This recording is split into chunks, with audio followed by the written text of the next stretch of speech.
sir, you just said that you need to be active in the life, and if you are being lazy, then that would mean that if you don't do any activity, that's a sign of being lazy.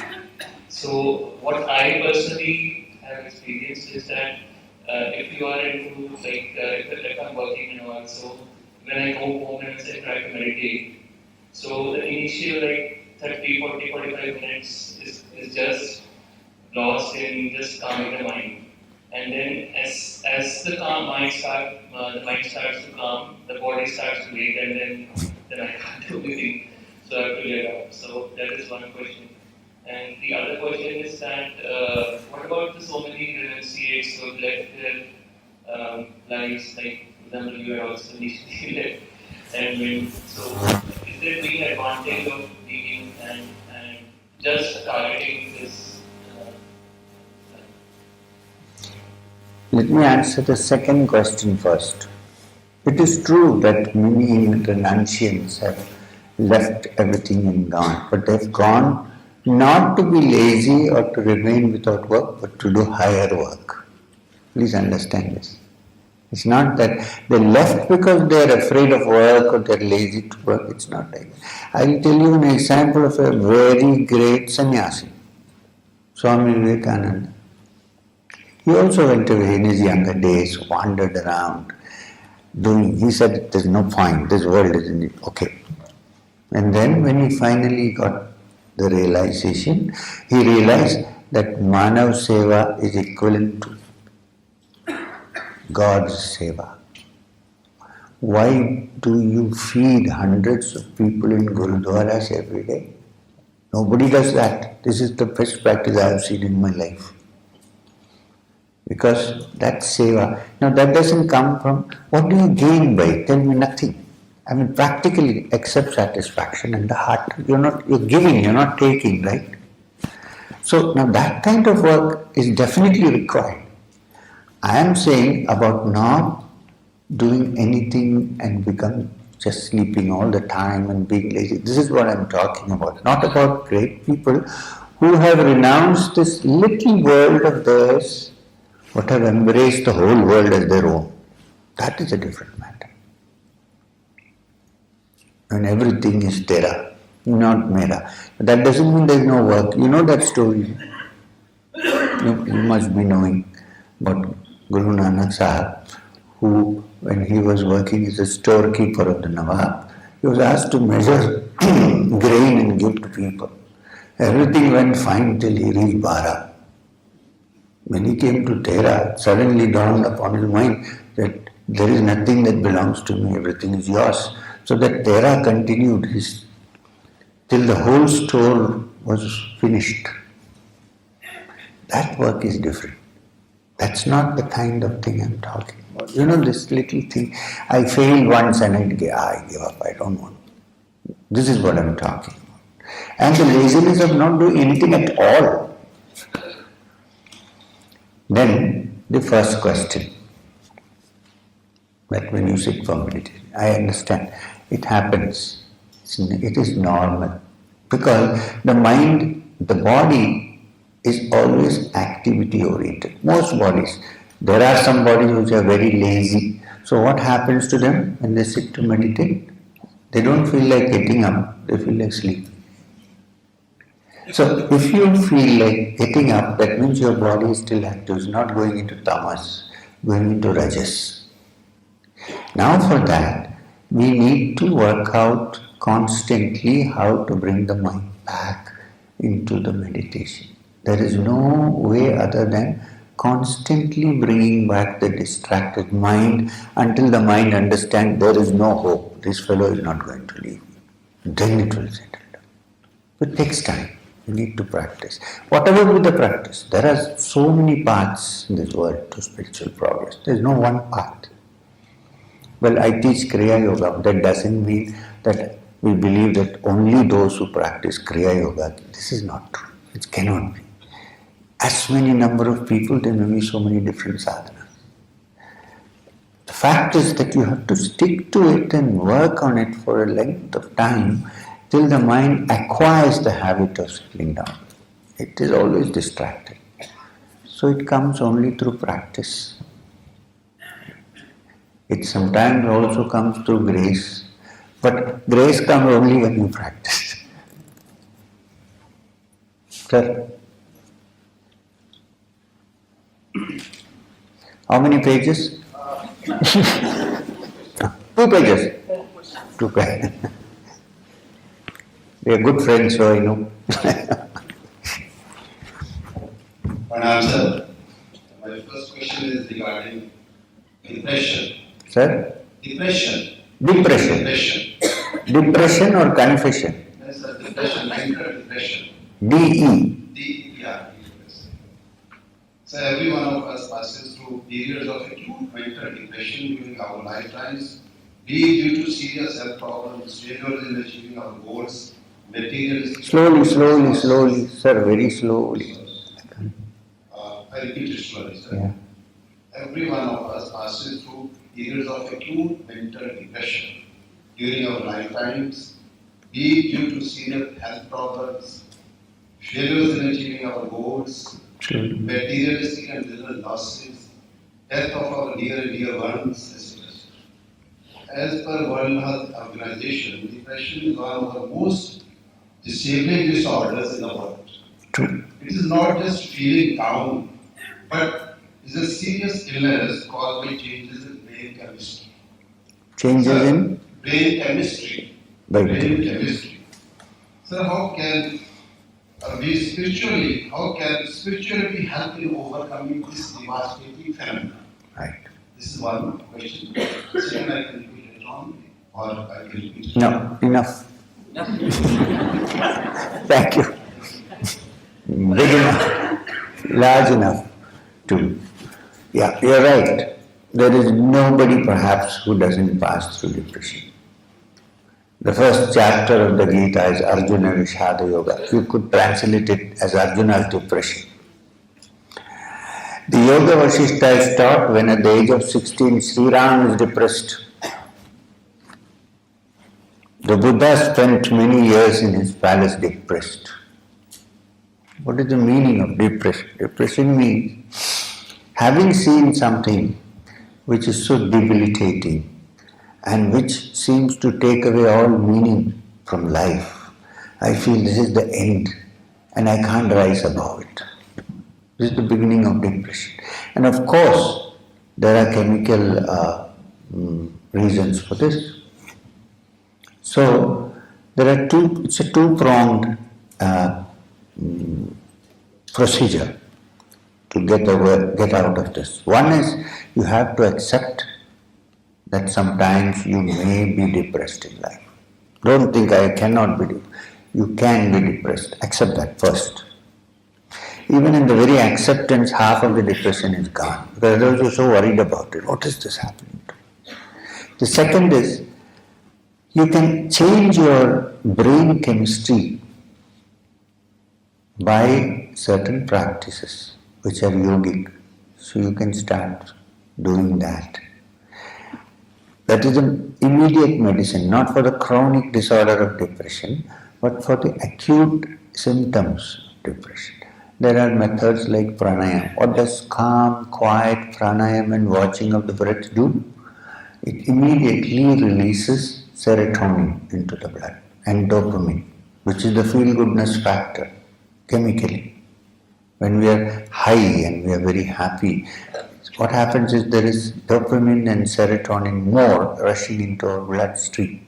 There are techniques in yoga based on breathing by which this can be altered and made to work too.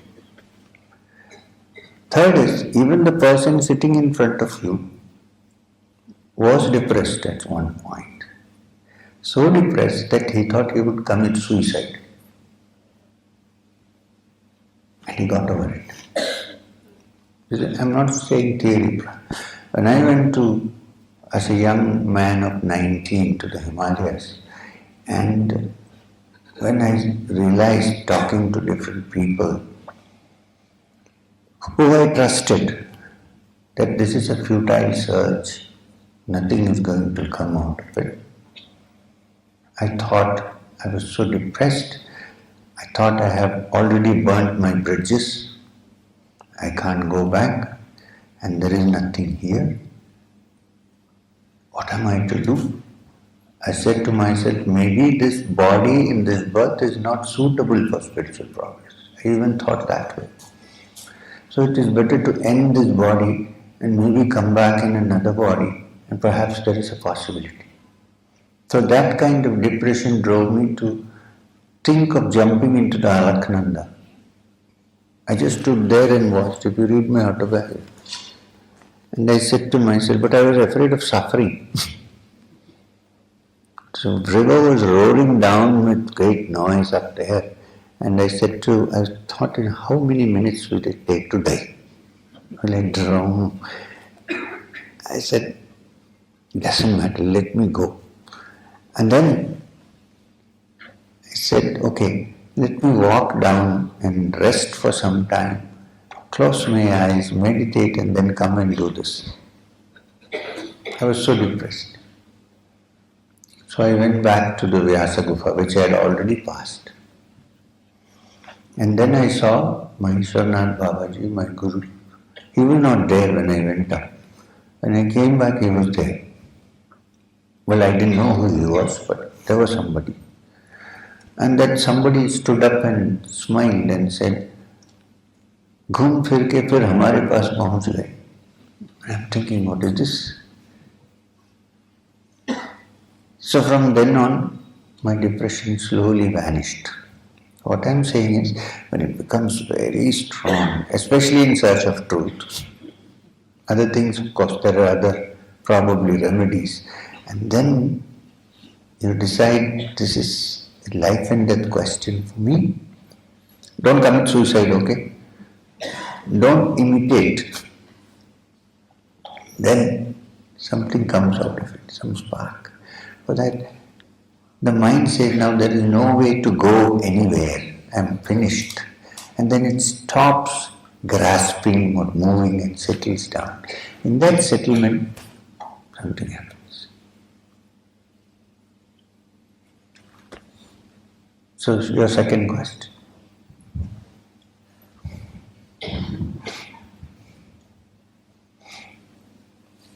You gave away the question to him. Second question, sir, is regarding self-assessment. Don't give away your questions to anybody. Yes. I'm joking. Regarding self-assessment, the spiritual seeker should have the guidance of a master on one hand and periodical review of his progress on the other hand. How often should this review be done? Number one. Second, how should one make his own self-assessment in the progress of spirituality? Right. Let's deal with this last question first again. How does one assess? Please sit down. How does one assess one's spiritual progress, oneself? Because it is not always possible to meet a teacher or get your assessment done, apart from the fact that the teacher might think that let him assess himself first. It's also possible.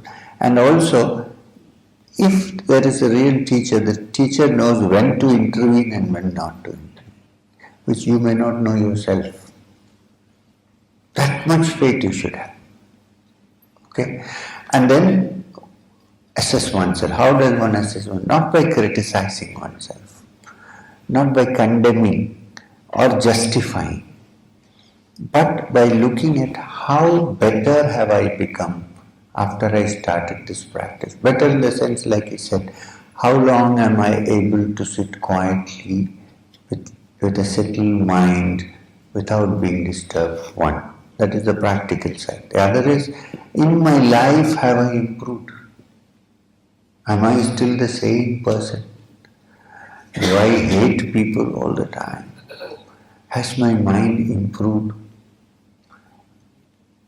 Do I see others with sympathy, or do I always look at others as if they have done something to me?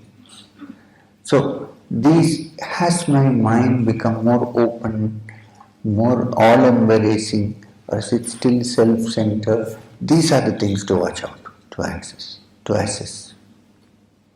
So two, one is in meditation, Am I able to settle down? If I am not, then I must say either I am not practicing enough, or there is something in me which is preventing the mind from settling down. A mind which has no enemies settles down by itself without any problem. Enemy doesn't mean a physical personality. Enemy is also my mind, which has its dangerous tendencies sometimes. If these tendencies are exhausted, then the mind will settle down.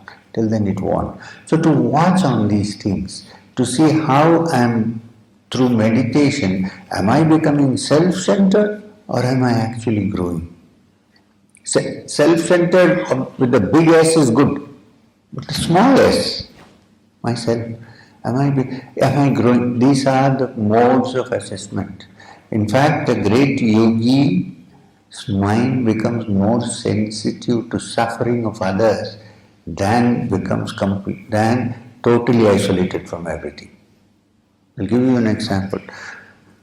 When Swami Vivekananda was wandering in India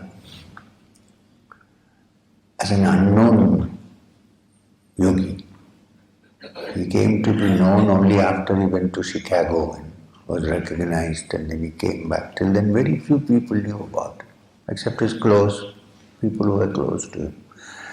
So he was wandering, he came to Maharashtra, and there somebody told him that his old classmate and dear friend of old times in Calcutta, Mr. Chaudhary, passed away.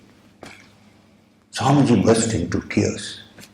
The other guy who told him was shocked. He said, "What is this, Swamiji? I thought that you have become a sannyasin and you have no links to anybody. And now when I said you are a friend of yours, you burst into tears. What happened? How is this possible?" He said, "Do you think I did sadhana for 18 years to make my heart stone or to make my heart more sensitive? Tell me." It was that sympathy which made him work for humanity as a whole, looking at all human beings as one. So these are the qualities which you need to watch. While it is good in meditation if you have some visions and see lights and so on, which are also some pointers, they are not the most important. The most important is, am I able to be a sarvatra samabuddhaya, the Gita, which means on all circumstances, under all circumstances, am I able to keep my mind tranquil? If not, I have to work more. 2, am I sarvabhuta hiterata? Do I have sympathy for all other living beings? 2. And 3rd, what is 3rd? I forgot. Control of senses. Control of senses. Control of senses. No, that is over. I was saying something before this. So, yeah. Do I hate others? Do you?